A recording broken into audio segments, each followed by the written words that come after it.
like we were saying, like Beelzebub, he ends up going into like a trance, or the Strudo when he reaches full capacity of love for someone. And I felt like his dreams were only like signals for him to see himself. Like he was thinking he was looking for Satan, but he was just looking for himself. Yo, that shit is deep as hell, man. That shit is deep as hell. Oh, so they called it a demonic impulse to destroy life, yo. So, like I was saying, like he was looking for the man in the mirror the whole time. Like, you feel me? That shit only activates until he's like in love with somebody. So, that like the whole isolation shit was helping him from killing anybody real life. Like that whole like curse shit, until like his three friends, like, you feel me, like went against that. I don't think Beelzebub would have known that he was Satan himself. So I think it was meant to happen. And even when he killed Lucifer still hugged him in love. Lilith still hugged him in love. So like that's fucking crazy. And like they were all like happy to be around him, and he was like, what would make someone like them want to be my friends? And she was like, you're good to be around, and I'm very happy when I'm around you. It's just when you reach your full capacity, you feel me, that's our full capacity with you. And that shit's fucked up, bro. That shit is fucked up, bro. That shit's fucked up. You know how traumatizing that shit is, bro? Like, you can't even be cool with nobody. You feel me? Because you're afraid that, like, you might just kill them one day because you're so in love with them. And that shit is real. That be happening to people. People be so engulfed, so in love, and then they just murk who they love. I don't know. This shit crazy. This episode is different. So that's why he's been trying to like find something to kill him, bro. Because he lost everyone that loved him and he loved, bro. I didn't understand why he was trying to make monsters and stuff, you feel me, to help destroy him. That's why. Because he felt like guilt or whatever. So Lilith's final thing for him to do was to just live his life, in that all his friends forgave him, and she marked his heart space so that he remembered to, like, you know, live life, and that she forgives him, and so did his friends. And then if you look at Lilith, how her markings are on his face is what she put on his chest, so that he would keep that promise to her, but to also to his friends and himself. And that was the day after she died that he was like broken, basically. That's what they say. Like, man, talk about misunderstood, G. Talk about misunderstood, man. Like, isn't that like horrible? It's my nose piercing, not too much. But like, yeah. Wow. Interesting. So the arena looks quite interesting. The first thing I noticed was gargoyles. They are gargoyles, you feel me? And it looks like the arena is stacked up. So I'm not sure what that has to do with Beelzebub's power or his ability, but we're gonna find out.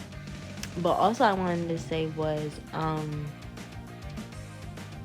there's skulls and shit like that, but it's cool how like when every match happens, you get to see everybody all like I was about to say Jack the Ripper, everyone all like, you know, ready, because, you know, everybody's like Kanjiro, what's his name? Oh, Soji, and then like Jack the Ripper and like Kaluk, like they're all like in their like different spaces getting ready for the fight. Like, well, to watch the fight on the TV like screen and stuff like that. So yeah, I feel like I've been yapping a lot, but oh well. Not gonna lie, this will look good. You know, his drip is fire too. He got his little skull cane. It really gives New Orleans kind of vibes a little bit, how he come off, not gonna lie. He's very attractive, not gonna lie. He's a cute character. But what he stands for and shit like that is bad. But also his like background, like kind of like the way his life is set up, it was gonna be fucked up regardless. You feel me? Because yeah, damn. And you know how like when Jack the Ripper came through, everyone was like talking negative shit about him. That's kind of what they're doing to Beelzebub. Like, bro, like, you know what I'm saying? The gods must be real desperate if they but they asked him to fight. You know what I'm saying? That's kind of what it's given. And I'm kind of interested to see if Mr. Tesla is gonna be able to keep up with Beelzebub, because you know what I'm saying? That's gonna be an interesting fight for real, for real. Yo, Hendall is stupid. He be like, yo, why does humanity always have to have like these extra ass entrances, bruh? Because he took a minute to come out. Mr. Tesla took a minute to come out. Like he was like building the what's it called, suspense before he like came out or whatever. He was like, wanna know what, bruh? I know how. This isn't the first time like Quinn she did. You feel me? I'm good at this. You know what I'm saying? So then he ended up announcing him and his all his accolades and stuff like that. Okay, the fight is starting. Who do we think is gonna win? I low-key think Beelzebub might win. Not to say Nikolai Tesla is bad or anything. I just kind of feel like he may win. But another side of me may feel like Beelzebub wants to die and might allow herself to die. I don't know, because you know how he like stopped Adamas and was like, we don't want to ruin like record of Ragnarok, and he was like, I don't want to ruin my fun. So I don't really know. It's kind of up in the air. I don't know who I'm really rooting for, because I don't really feel no strong connection to Nikolai Tesla. Ooh, you made Tesla. Like, bitch, that's not in my tax bracket, so I can't brag about that shit. So I don't know. And then, like, I'm not really rooting for Beelzebub either, because I'm on the side of humanity. I don't know. Who we rooting for, guys? Who do y'all think gonna win? Put y'all bet down below. Who y'all think won? Or who you think gonna win? Beelzebub is respectful, man. He letting Mr. Tesla, you feel me, talk about the glorious things about the world. Bitch, I would have fired on his ass already. Like, nigga, nobody want to hear this motherfucking speech, bitch. Let's motherfucking get this shit rumbling. Let's get this shit cracking, yo. Let's put belt to ass, man. Like, this nigga just chatting. And you know how I said I like when people have banter in their battle, but for some reason I'm not fucking with Mr. Tesla. I'm not feeling the connection. It might be because his story didn't go first, because normally, like, we'll do the backstory on like each fighter, both sides.